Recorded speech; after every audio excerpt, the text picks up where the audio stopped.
Okay sir. तो सबसे पहले तो आपका स्वागत करती हूँ। साथ ही मैं आज आपकी बुक जो है काली औरत का ख्वाब उसके बारे में थोड़ा बहुत जानना चाहेंगे। तो शुरू करेंगे कि कैसी किस तरीके की बुक है, क्या है उसकी स्टोरी, उसके बारे में कुछ बताइए। जी, काली औरत का ख्वाब असल में ये द- गीत की कहानी है। Biography of song. ओके, तीन तरीके से, तीन हिस्सों में बटी हुई किताब है। पहली बात तो ये कि काली औरत का ख्वाब में मेरे जितने गाने हैं उनकी कंपाइलेशन है, क्योंकि बहुत सारे जो मेरे दोस्त हैं वो ये कहते थे, जो मुझे पसंद करते हैं, मेरे फैंस हैं, नौजवान दोस्त, कि आपके गानों को पढ़ने में भी उतना ही मज़ा आता है। तो गाना जब चलता है तो आप तो गाना तो चलता रहता है, कोई अच्छी लाइन लगती है, कोई अच्छी बात लगती है, तो आप उस पर रुक के सोच नहीं सकते, क्योंकि गाने को तो बढ़ना होता है आगे।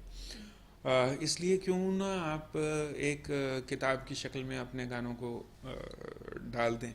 तो मुझे लगा कि एक्चुअली गाने तो ऑलरेडी आ चुके हैं किताब की शक्ल में, क्यों क्या मैं उसमें एक्स्ट्रा दूं ताकि लोगों को लगे कि कुछ बात है इस चीज़ में।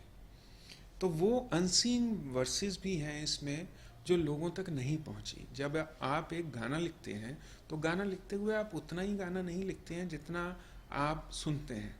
उससे पहले बहुत मेहनत होती है, बहुत कुछ आप लिखते हैं, लिख के काटते हैं, फिर आप एक जगह पे पहुंचते हैं। तो वो जो अनसीन वर्सेस हैं वो भी हैं इस किताब में। और प्रक्रिया, जिसे प्रोसेस बोलते हैं, गाने को लिखने की प्रोसेस भी इसमें एक्सप्लेन की गई है।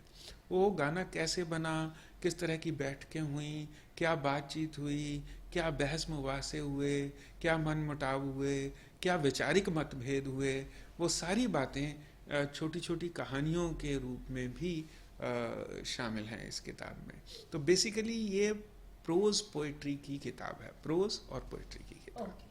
ओके सर, राइट फ्रॉम चमेली टू काफ़ी अनगिनत सॉन्ग्स आपने लिखे हैं, तमाशा है, काफ़ी अनगिनत सॉन्ग्स लिखे हैं। तो आपकी ये जो किताब है वो भी उन गानों को दर्शाती है। जैसे 15 चैप्टर की बुक है, जी उसमें जो हर एक जो आपने सब्जेक्ट टाइटल दिया है, जैसे मैं और चमेली हो गया, और जी जी, मुफ्त में मुफ्त में, शब्द, मुफ्त ये में सारी शब्द। चीज़ें। तो ये इसके बारे में कुछ जानना चाहेंगे कि क्या आपने उन गानों के पीछे की स्टोरी इस बुक में लिखी है या क्या है? जी, मैंने शुरुआत चमेली से की है।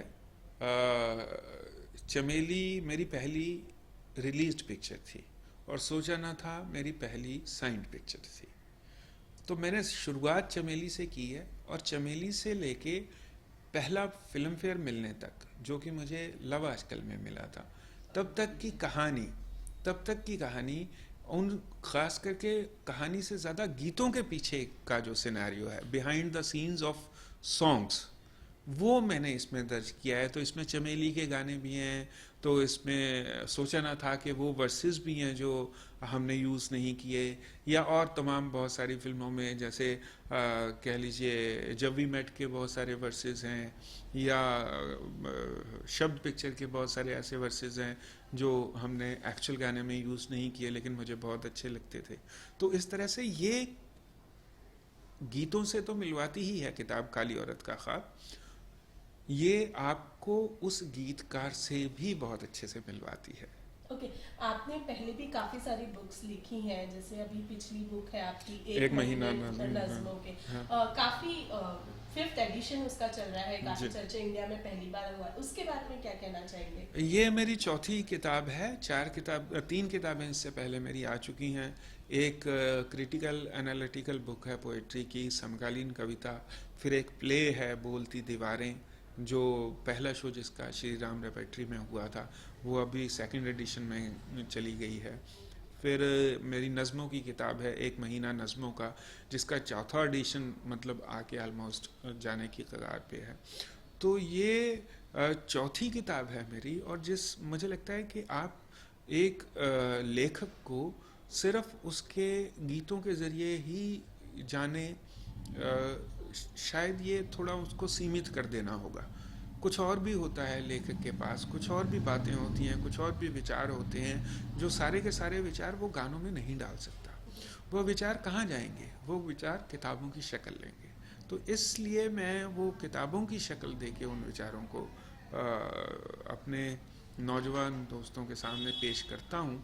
और जो उनकी मोहब्बत है वो आप देख ही रही हैं, आपने खुद ही बोला है कि एक महीना नज़्मों का कितनी मकबूल और कितनी हिट किताब रही है, मतलब उसका चौथा पांचवा एडिशन आ गया है अभी पिछले 2 सालों में ही।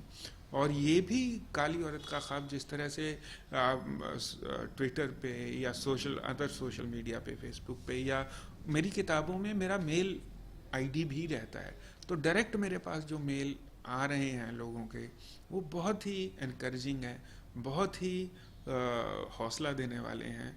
और जिस तरह से ये काली औरत का ख्वाब भी पसंद कर रहे हैं लोग और उसके चैप्टर्स के बारे में बात कर रहे हैं, आधा सा वादा है या काली औरत का ख्वाब भी एक चैप्टर का नाम है, लास्ट चैप्टर का। फिर मुफ्त में शब्द है, फिर चमेली और मैं है, और फिर एक बुधवार है, और फिर देव की है। तो ऐसे बहुत सारे इंटरेस्टिंग चैप्टर्स हैं। फैंस की बात हुई है तो काफ़ी सारे फैंस कहते हैं कि आपके सरनेम की तरह आपके जो लिरिक्स है या आपकी जो राइटिंग है वो भी उन्हें कामिल करती है, मुकम्मल करते हैं। तो इसके बारे में जानना चाहेंगे कि कितना क्या किन किन चीज़ों का ध्यान रखते हैं आप जब लिरिक्स लिखने बैठते हैं या फिर अपनी राइटिंग लिखने बैठते हैं, बुक्स वगैरह, तो उसमें किन किन चीज़ों का ध्यान देखिए, रखते हैं? सबसे पहली बात जो मैं ध्यान में रखता हूँ वो ये है कि मैं कभी नहीं चाहता कि कोई झूठा लफ्ज़ लिखूं, कोई फेक बात अपने गाने में लिखूं। मैं अपने गानों को सच्चा बनाने की कोशिश करता हूँ और रियल जितना हो सके रियल रखने की कोशिश करता हूँ। कनेक्टिविटी आपको किसी इंसान के साथ या किसी शब्द के साथ या किसी बात के साथ तभी होती है जब आपको लगता है ये रियलिज्म के नज़दीक है, ये तो सच बात बोल रहा है। तो मेरे गाने भले, मतलब हाल फिलहाल में जो गाने इवन मेरे रिलीज़ हुए हैं, ज़ीरो का मेरे नाम तू है या इश्कबाजी है, या उससे पहले हवाएं था या दिल दियाँ गल्ला है, तो लोगों को ऐसा लगता है कि यार ये बड़ी दिल की बात करता है, ये बड़ी सच बात करता है। और मैं ये बात डेलिबरेटली मैं ये कोशिश करता हूँ कि जब भी मैं गीत लिखने बैठूँ कोई ऐसी झूठी बात ना लिखूँ जो लोगों को लगे कि यार नहीं यार ये बात नहीं है, ये कुछ कुछ इसमें गुंजाइश और थी सच बोलने की। तो मैं बिल्कुल रियलिज्म के करीब जितना जा सके, जैसे मेरे नाम तू की ही लाइनें हैं कि जब तक जहाँ में सुबह शाम है तब तक मेरे नाम तू। अब ये कितना वैसा एक्सप्रेशन है कि सुबह शाम तो दुनिया में रहनी रहनी है, वो तो जाने नहीं वाली है दुनिया से जब तक दुनिया रहेगी। तो जब तक दुनिया रहेगी सुबह शाम रहेगी, और जब तक सुबह शाम रहेगी तब तक तू मेरे नाम रहेगी, है ना। ये बात को कहने का इंटेंसिटी एक बात की बताने का तरीका है। या उसी में है कि मेरे ही घेरे में घूमेगी तू ऐसे, सूरज के घेरे में रहती है धरती ये जैसे। अब सूरज के घेरे में भी धरती रहनी रहनी है, तो वो चीज़ें फेक ना हो, वो चीज़ें सच हो, वो कनेक्टिविटी आइडेंटिफिकेशन आपकी सच के साथ होती है, एक एक एक रियल जो इमोशन है उसके साथ कनेक्ट होते हैं लोग। बात करें अगर आपकी जर्नी की, तो डेली सोप लिखने से आपने अपना जर्नी स्टार्ट किया था, राइट फ्रॉम देयर, फिर सॉन्ग्स, बुक राइटिंग, कैसे डिस्क्राइब करना चाहेंगे आप अपनी जर्नी को अगर बात करें तो? मैं बहुत, मतलब मेरे लिए ये बहुत every process, you know, every journey, when you start your journey you have to start from somewhere. मैं लिटरेचर का स्टूडेंट हूँ और रहूँगा हमेशा। इस वजह से किताबों के साथ मेरा एक रिलेशन रहा है, लिटरेचर के साथ मेरा एक रिलेशन रहा है। तो जब आप लिटरेचर के साथ या किताबों के साथ अपना रिश्ता ज़्यादा गाढ़ा करते जाते हैं तो आपकी ऑटोमेटिकली वो कह लीजिए वो जो मजबूती है रिश्ते की वो आपकी कलम में दिखाई देती है। तो बहुत ही बढ़िया, एक बहुत अच्छी जर्नी रही मेरी।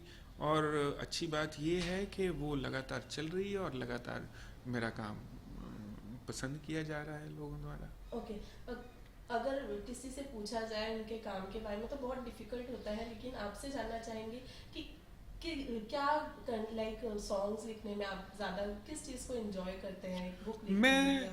मैं समझ गया आप क्या कहना चाहती हैं। मैं लिखना एंजॉय करता हूँ। वो मैं सॉन्ग लिख रहा हूँ, किसी फिल्म के लिए गाना लिख रहा हूँ, या मैं किताब के लिए कोई चैप्टर लिख रहा हूँ, या मैं इंडिपेंडेंटली कोई नज़म लिखने की कोशिश कर रहा हूँ या गज़ल लिखने की कोशिश, तो वो मैं बेसिकली लिखना एंजॉय करता हूँ। वो फिल्म के लिए गाना लिखना हो, या किताब के लिए कोई चैप्टर लिखना हो, या कोई इंडिपेंडेंट गज़ल या नज़म लिखनी हो, या कोई कविता लिखनी हो, तो हर एक मुझे बेसिकली लिखने से मोहब्बत है। अब मैं लिख क्या रहा हूँ, ये जिस तरह का थॉट होता है, जिस तरह का विचार होता है, जो जिस ज़मीन पे मैं लिखना चाहता हूँ, वो मुझे डिक्टेट करता है कि मुझे किस तरफ बढ़ना है। ओके, एक फ्रेज हम आपसे जानना चाहेंगे जो आपके दिल के बहुत करीब हो, या किस वजह से करीब है, उसके बारे में कुछ।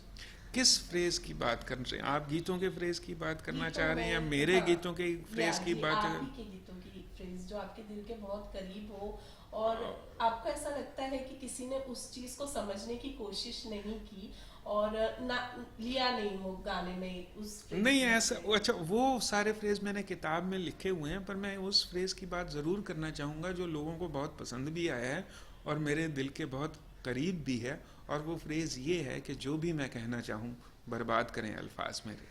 बिल्कुल, बिल्कुल। तो जानना चाहेंगे क्यों है ये इतना खास आपके लिए। ये इसलिए है क्योंकि ये हमारे सबके साथ होता है।